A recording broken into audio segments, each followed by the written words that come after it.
After analyzing and rewatching One Piece for hundreds of hours, I noticed 13 things that don't make any sense. For example, we know that One Piece characters come in all shapes and sizes, but did you know that those sizes are changing every other arc? Think back to Luffy's flashback when Lucky Roo shoots the bandit. In this scene, Roo is clearly shorter than Shanks, and his height is probably around 5 feet. However, fast forward to the Marineford arc, and he has somehow grown to over 8 feet, being significantly taller than his captain.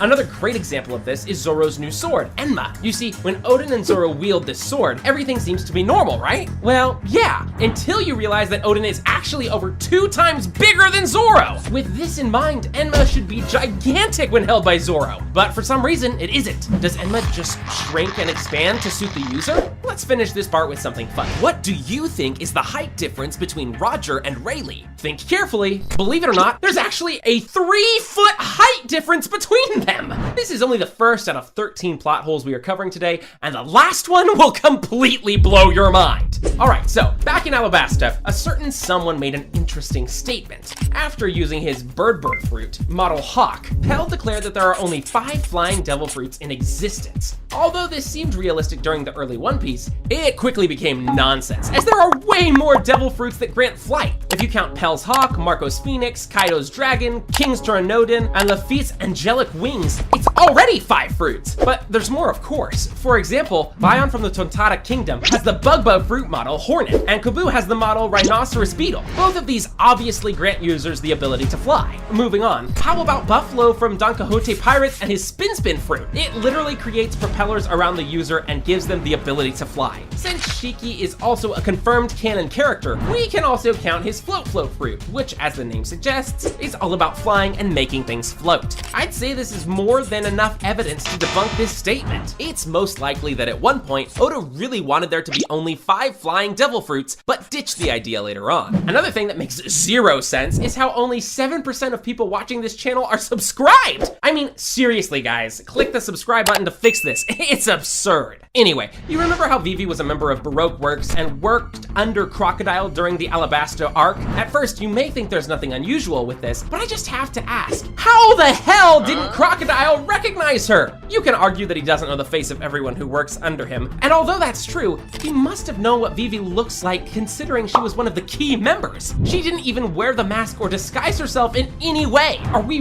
really supposed to believe that Crocodile, who had all kinds of information about the royal family and had lived in Alabasta for over 10 years, didn't know what the princess of the kingdom looked like? Not only that, but how is it possible that in the whole Baroque Works, which has over 2,000 members, nobody noticed that the actual princess is fighting alongside them? To be fair, we shouldn't go too hard on Baroque Works members. I mean, she did have her hair in a ponytail when she was Miss Wednesday, so maybe they just failed to make the connection. During the Wano arc, the Gorosei revealed that the real name of Luffy's devil fruit is Hito Hitonomi model Nika, and that it is one of the devil fruits they fear the most. So my question is, why didn't they get rid of Luffy earlier before he had a chance to awaken it? And that's not all. Let's not forget that Luffy's first bounty had the name Monkey D. Luffy on it. Given the fact that members of D-Clan are always the ones who cause problems for the world government, doesn't it just make sense to capture them while they are still weak and inexperienced? And if you still think that's not a good enough reason, in his bounty photo,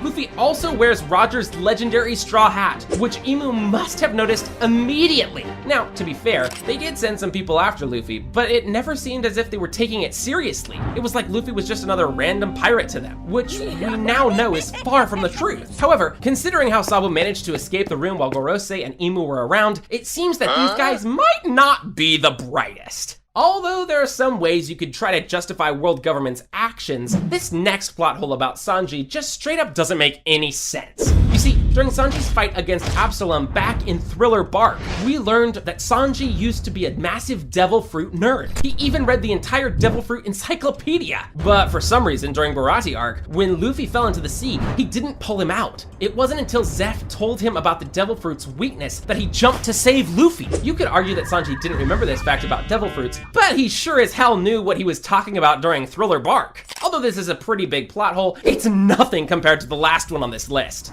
And And while we are on the topic of Thriller Bark, do you remember how most of the zombies there were bandaged? This was because Hogback was conducting some serious experiments on them, like taking them apart and putting them back together. However, for some reason, when Moria spawned his zombies during the Marineford War, they were also bandaged, which shouldn't be the case, as Hogback never experimented on them. It's possible that Oda just liked the way they looked with bandages and decided to keep them that way, even though it doesn't make sense. Okay, let's now talk about Haki and what the hell happened to it during pre-time skip. Ideally, we should have learned about Haki in Zoro's fight against Mihawk, or maybe heard about it from Zeph, but we didn't. Luffy then fought against one of the 7 warlords, Crocodile, and somehow Haki was never mentioned during that battle. Even during the Enies lobby, when the Straw Hats fought against CP9, we still didn't learn about it. You could say that pre-time skip villains were pretty weak, and that's why they didn't know Haki, but what about Blackbeard versus Ace then? Surely these two use Haki during their battle. Nope, still nothing. It wasn't until Sabaody arc that we finally got to see Haki consistently,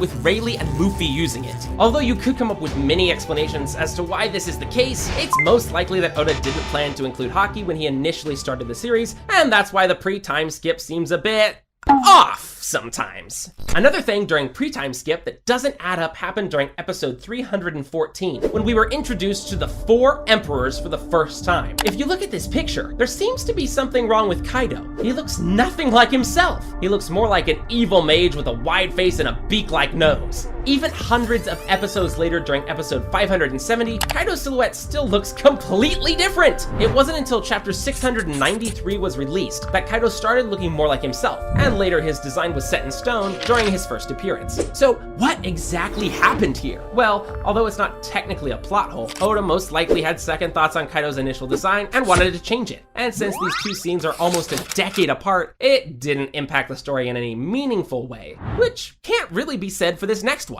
So in the show, it was explained that the world government erased all information about Rox D. Zebek. But don't you still find it a bit weird how no one has ever mentioned the guy before? I mean, even Luffy still hasn't heard about him. Rox was the captain of the most dangerous pirate crew, as well as captain of 3 former emperors. Everyone in the world must have known who he was, so why does no one talk about him? We know the world government didn't literally erase him from everyone's memories, because Kaido and many Marines still remember him really well. I know Oda is making him out to be all mysterious, but still, the One Piece world should be more realistic than this. Only 4 more plot holes are left to cover, and let's talk about Sky Island next. Luffy and Zoro were absolutely humiliated for even thinking that Sky Island exists. They were literally beaten up and laughed out of the bar. But as it turned out, the Sky Island actually does exist. As the story progressed and we were introduced to more characters, it seemed like everyone went to the Sky Island. Even if we don't count the top tiers like Roger and Kaido, Uruge was seen preying on the Sky Island, and even good old Bellamy found his way up there. Despite everyone making the Sky Island seem like something super mysterious, it's not. It was even stated that there's a much safer way to get there somewhere in the New World. So it really doesn't make sense how more people didn't at least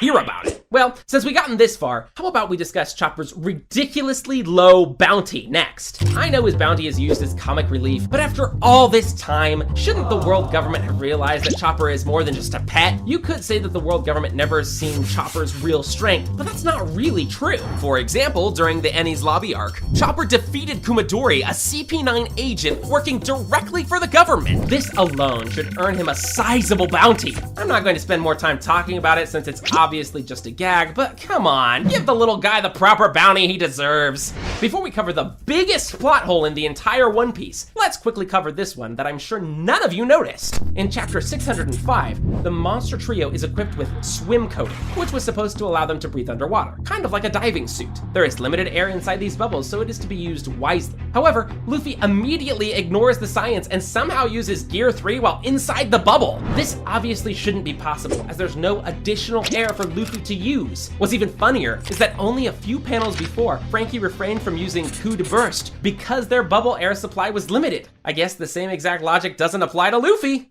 Devil fruits are pretty straightforward. You eat them, gain some absurd ability, and you cannot be in the water for the rest of your life. However, there have been a few characters in the show who completely defied this logic. For example, when Boa was taking a bath, she wasn't feeling weak. It was a calm and relaxing experience for her. This is a bit weird because in reality, she should look something more like Luffy in this photo when he tried to take a bath. But let's forget about Boa for now. What the hell happened to Mr. 3 on this panel? You can clearly see that he is knocked out, but is somehow floating on water instead of drowning? However, the funniest mistake has to be this one in episode 989, when Kinemon literally hides underwater. To be fair, this is not Oda's mistake, as this specific scene doesn't exist in the manga, but still, you have to admit that it looks pretty funny.